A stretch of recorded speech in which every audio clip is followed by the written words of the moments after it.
নেক আমলের দ্বারা বান্দার বালা মুসিবত দূর হয়, অনেক বিপদ আপদ থেকে মুক্তি পাওয়া যায়।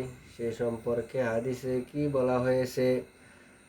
বুখারী শরীফ হাদিস গ্রন্থে 5974 নম্বর হাদিসে রয়েছে।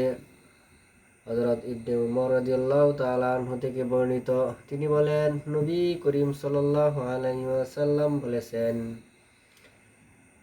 তিন ব্যক্তি রাস্তা দিয়ে হাঁটছিল। এমন সময় বৃষ্টি হওয়ায় ওই তিন ব্যক্তি পাহাড়ের এক গুহায় আশ্রয় নিল। কিন্তু আল্লাহ তাআলা ওই পাহাড়ের উপর থেকে প্রবল বৃষ্টির কারণে এক বড় পাথর পড়ে ওই গুহার মুখ বন্ধ হয়ে গিয়েছিল। ওই তিন বন্ধু অনেক বিপদে পড়ে গিয়েছিল। কি করবে?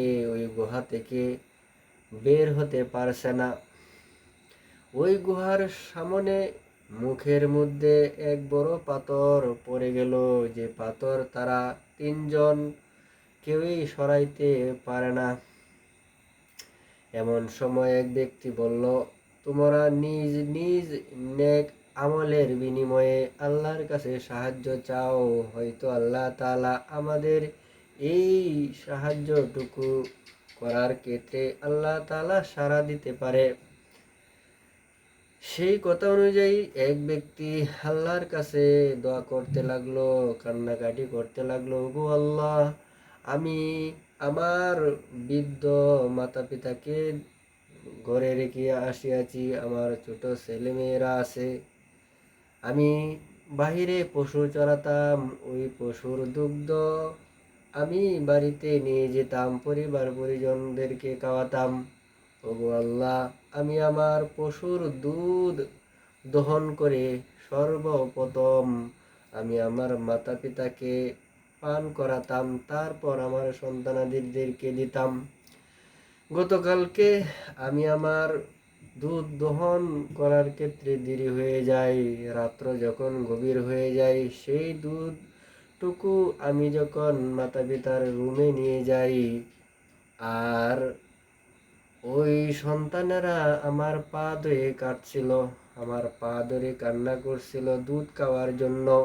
কিন্তু আমি ওই সন্তানদেরকে না দিয়ে সারা রাত্র দাঁড়িয়ে থাকি আমার মাতা পিতাকে পান করানোর জন্য। আমার মাতা পিতাকে আমি ডাক দেই না, আমি কি তাদেরকে সাড়া দেই না, যেন তাদের ঘুমের কষ্ট না হয়।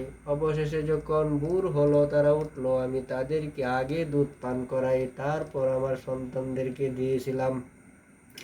ওগো আল্লাহ, তোমার রাজি সন্তুষ্টির জন্যই আমি এই আমলটুকু করেছিলাম। ওগো আল্লাহ, তুমি আমার এই আমলের বিনিময়ে এই গুহার এত বড় পাথরটা সরিয়ে দিন। আল্লাহ তাআলা আমার সেই ডাকে ওই পাথরটা সামান্য সরে গিয়েছিল। ওইরকম ভাবে দ্বিতীয় ব্যক্তি আল্লাহর কাছে দোয়া করতেছে, ওগো আল্লাহ, আমি তো এক সুন্দরী যুবতী মেয়ে, আমার চাচাতো বোনকে আমি ভালোবাসতাম, এত গভীর ভালোবাসতাম, এত মহব্বত করতাম, এত আশেক হয়ে গিয়েছিলাম, যার ফলে আমি তার কাছে আবদার করেছিলাম, চেয়েছিলাম, আমি আমার যৌন চাহিদা মেটানোর জন্য। বাধ্য হয়ে ওই চাচাতো বোন বলেছিল, ভাই, তুমি যদি 100 দিনার আমাকে দিতে পারো, তাহলে আমি তোমার সাথে রাত্রি যাপন করব।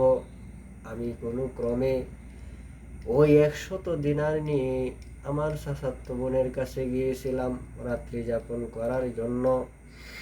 যখন ওই চাচাতো বোনের কাছে মহামিলনের জন্য এগিয়ে গেলাম, তখন সেই বোন বলেছিল, হে ভাই, তুমি আল্লাহকে ভয় করো, আমার কুমারিত্ব নষ্ট করো না। আমি আপনার, ওগো আল্লাহ, আপনার ভয়ে, আপনার রাজি খুশির জন্য সেই মহামিলন থেকে আমি ফিরে এসেছিলাম। ওগো আল্লাহ, তুমি আমার সেই সেই আমলটুকু দেখে, সেই কাজ দেখে আমাকে ওই গুহা থেকে মুক্তি দাও। তখন আল্লাহ তাআলা আমার সেই ডাকে পাথরটুকু একটু সাড়া দিয়েছিল। ওইরকম ভাবে তৃতীয় ব্যক্তি আল্লাহর কাছে দোয়া করতেছে, ওগো আল্লাহ, আমি তো এক কর্মচারীর হক আদায় করেছিলাম, যে কর্মচারী সারাদিন কাজ করার পর তাকে মজুরি দেওয়ার জন্য গিয়েছিলাম, কিন্তু সে মজুরি নেয় নাই। সে মজুরি না নিয়ে, সে টাকা না নিয়ে চলে গেল।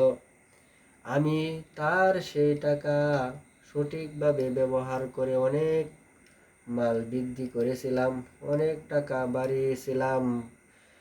কয়েক বছর পর সে যখন ওই টাকা নিতে আসলো, আমি বললাম, নাও, ওই যে তোমার ছাগলের পাল রয়েছে, সেই ছাগলের পাল নিয়ে যাও। কর্মচারী বলতেছে, আপনি কি আমার সাথে ঠাট্টা করতেছেন? আমার প্রাপ্য যেটা সেটা দিয়ে দিন, এত ছাগল আমি কেন নিব? তখন আমি বলেছিলাম, এটা তোমার সেই কর্মের টাকার প্রতিফলন, যা আমি লালন পালন করে বৃদ্ধি করেছি, সেটা তোমারই, তুমি সেই ছাগলের পাল নিয়ে যাও।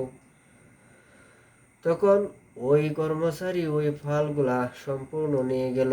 আমি আল্লাহ তাআলা আপনার রাজি খুশির জন্য, আপনার সন্তুষ্টির জন্যই সেই আমলটুকু করেছিলাম, সেই সত্যতার দিকে হক আদায় করেছিলাম। ওগো আল্লাহ, আপনি সেই আমলের বিনিময়ে আমাদেরকে এই গুহা থেকে মুক্তি দান করুন।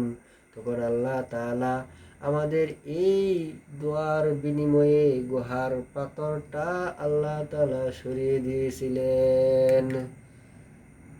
তো এরকম ভাবে আপনি আমি যদি সঠিকভাবে নেক আমল করি, তাহলে আপনি আমারও